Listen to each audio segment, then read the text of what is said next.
E aí, Jesus realiza alguns milagres que são muito importantes assim na história, né? Um deles é o de Lázaro, né? O milagre de, ele ressuscita uma pessoa, né? E aqui é um ponto muito complexo de entender, assim, Rodrigo. Eu vejo que mesmo para quem acredita em Jesus como Salvador, é muito difícil acreditar que ele ressuscitou alguém. Uma coisa que eu fiquei em dúvida pode ser que ressuscitou, que eu também não sei, mas será que não foi um entendimento, sei lá, o cara tava em coma? Será que tem alguma outra explicação teológica? Bom, a questão do coma tá descartado, igual eu falei, respeitando o Só rabino. dá um contexto só do Tá, é bom contar a história, né? Jesus estava perto de Betânia. Não em Betânia, perto dali. E chegou que Lázaro estava em Betânia. E Lázaro é que ele amava. Alguns pensam até que Lázaro fosse uma criança, não necessariamente um homem adulto. Porque ele ainda mora com as irmãs. Mas esposa? Ele não tem esposa. Ah, não é a esposa Não. que serve depois do perfume? Não, é a irmã dele. É a irmã dele. Ele era irmão de Marta e Maria. Tudo bem que criança para adulto ali era uma linha tênue de 12 para 13 anos. Exatamente. Já era verdade. Já era uma coisa muito... Mas era jovem. Sim. Né? Já era jovem. E aí chega uma notícia para Jesus. Lázaro, a quem o Senhor ama, está doente. E aquela época a aí, doença para surpresa era... de todos, esse milagre de Lázaro ele só está no Evangelho de João, tá? Mas faria ele não é algum contado sentido. nos outros evangelhos. Faria sim algum sentido Lázaro não ser uma criança pela idade de Jesus, né? Como é que é, perdão? Faria sentido Lázaro não ser uma criança pela idade de Jesus aí, né? Não, mas Jesus podia ter... Um amigo criança? Ou com 12 anos, 10 anos, Jesus não tinha esse escrúpulo. Lembra que ele falou o seguinte, vinde a mim os pequeninos. E é interessante que ele não coloca Lázaro entre os 12. É alguém que Jesus tinha uma estima muito grande por ele. Tanto é assim, Lázaro a quem o Senhor ama. Seu amigo Lázaro que o Senhor ama está doente. Poxa, ele ama tanto o cara, tem uma estima tão grande pelo camarada. Os discípulos eram jovens e ele não põe Lázaro para ser um dos apóstolos dele. Ou seja, pode não ter feito isso porque ele era muito novo. Muito novo. É uma dedução, não é? Então, quando Jesus recebe a notícia que Lázaro morreu, a Bíblia fala assim, olha, Jesus amava a Marta e a irmã dela e também a Lázaro. Eu estou lendo João capítulo 11, versículo 5. Por que tem que falar o qual que está lendo? Eu vejo todo mundo... É costume bíblico, para você saber assim, que às vezes a pessoa quer depois ficar em casa. Contexto, né? Por exemplo, a gente está falando... Né?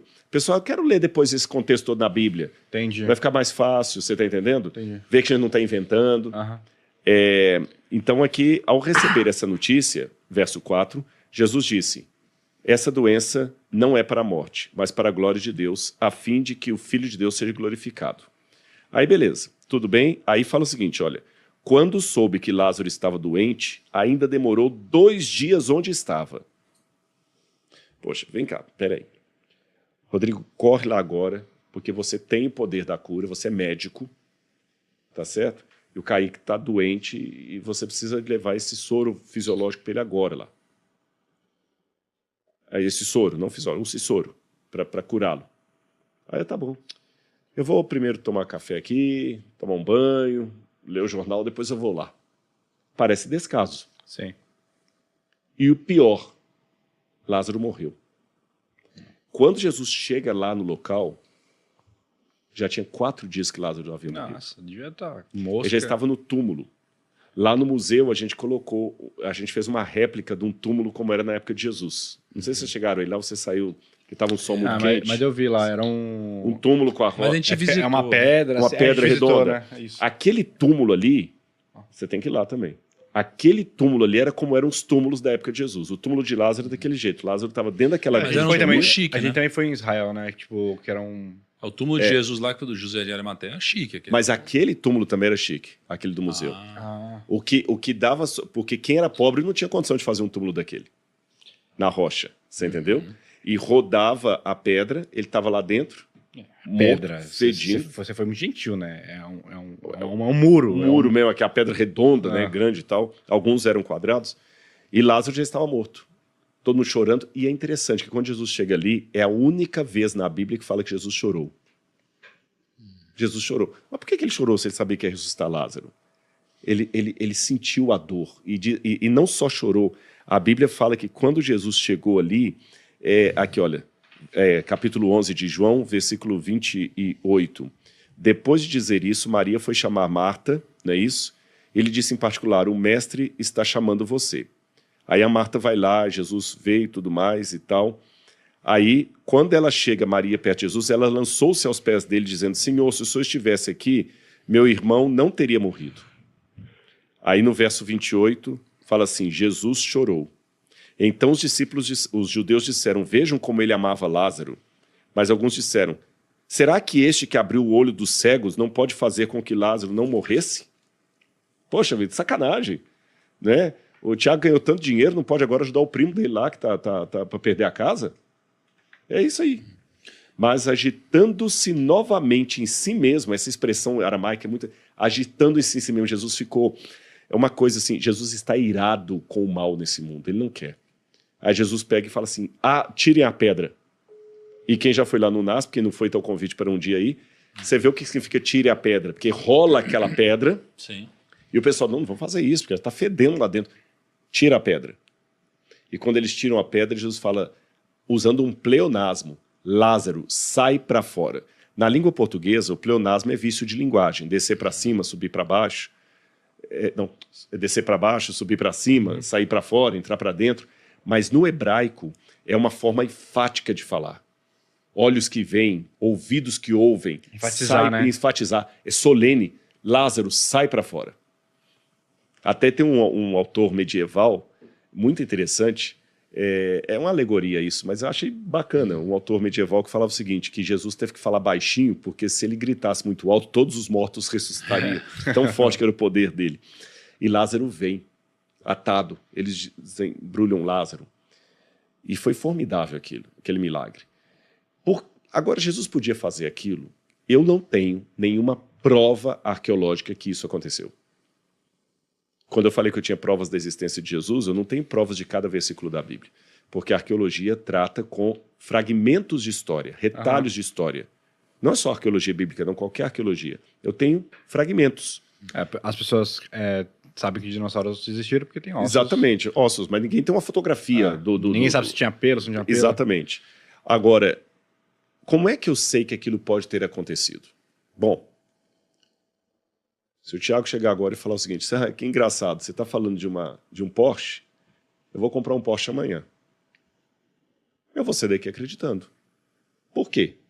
Eu não vi o dinheiro, eu não vi o cartão dele, eu não vi ele comprando, mas por que eu vou acreditar que ele comprou um Porsche mesmo que eu nem veja esse carro? Ora, por tudo que vocês construíram e quem você é hoje, comprar um Porsche está dentro da realidade, da sua realidade. Tá certo? É diferente de um camarada que está desempregado na rua ali, flanelinha, e fala assim, amanhã eu vou comprar um Porsche. Fala assim, coitado, bebeu umas caixas, bebeu vinho, bebeu vinho, tá assim. É diferente. Jesus já demonstrou por várias outras vias, inclusive a transformação do ser humano, quem ele é, que ressuscitar o Lázaro é algo tão comum que não me causa nenhum arrepio quanto ouvir que você comprou um Porsche. O cara anda pelas águas. Você tá entendendo? Andou sobre as águas. E eu vou até falar um pouquinho com quem não tem fé nenhuma na Bíblia. Você que está me assistindo agora, que não tem fé nenhuma na Bíblia, tudo bem, eu vou te dar esse beneplácito. Mesmo não tendo fé nenhuma em Deus nem nada, você acredita em milagre. Sabe por quê? Porque você, dependendo da linha, do modelo físico que você adota, porque há modelos da formação do universo, dependendo do modelo que você adota, você vai dizer que o universo começou pelo Big Bang. E, em linhas gerais, o que é o Big Bang? É o instante zero, no qual, por uma explosão, por um... como é que chama isso aqui? Estalar de dedos, do nada, surgiu tudo. Isso é milagre. Não, E se não colocar um Deus por detrás, aí que o milagre fica maior ainda, que o milagre que se autorrealiza. Ou seja, até o ateu tem fé. Porque existe algo ao invés de nada. Sim. Tem uma série que, eu não sei qual que é, sabe do Sheldon criança lá? Tem um episódio... É Sheldon. É Sheldon? Young Sheldon. Que ele conversa com a mãe dele, que a mãe dele é cristã e tudo mais, que ele na série ele não acredita em Deus, porque ele é da ciência e tudo mais, só que ele faz um argumento que ele fala assim, não é que ele não acredita, mas ele Ele fala assim, não é possível que seja coincidência. O ajuste fino. Porque se a Terra tivesse 0,001% a mais de gravidade, a humanidade não existiria e nada é mais preciso, tipo, tem que ter uma explicação para tudo isso ser tão preciso. Exatamente. Só o fato de existir tudo partindo do nada é tão grandioso.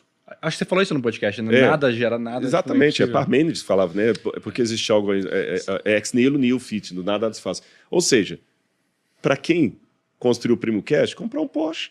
Tá dentro da normalidade. Para quem fez o universo, fazer um cara ressuscitar... Sim.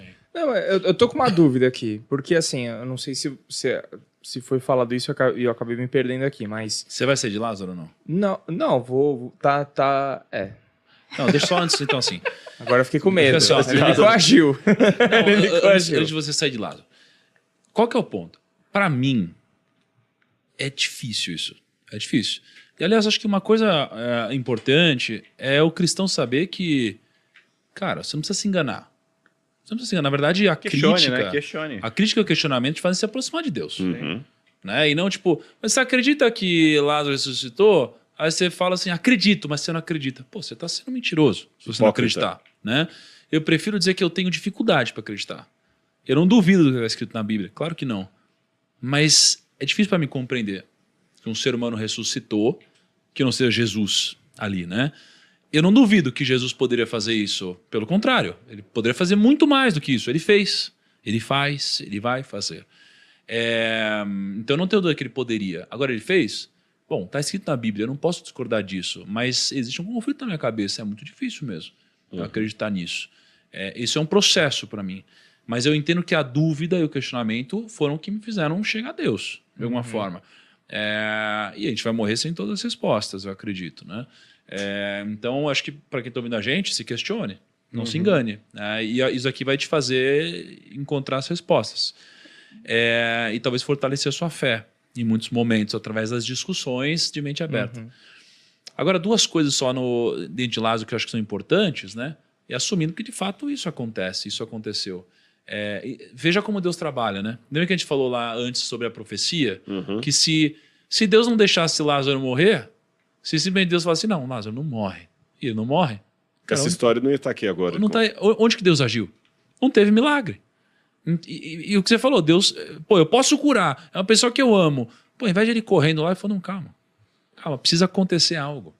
Precisa acontecer algo para que possa se manifestar, né, o meu poder, para que possa glorificar. Então, assim, ele morreu para que ele fosse ressuscitado. Se ele nem morresse, não teria essa ressurreição. Então não teria tido. Então Deus age assim na nossa vida. É importante a gente entender isso.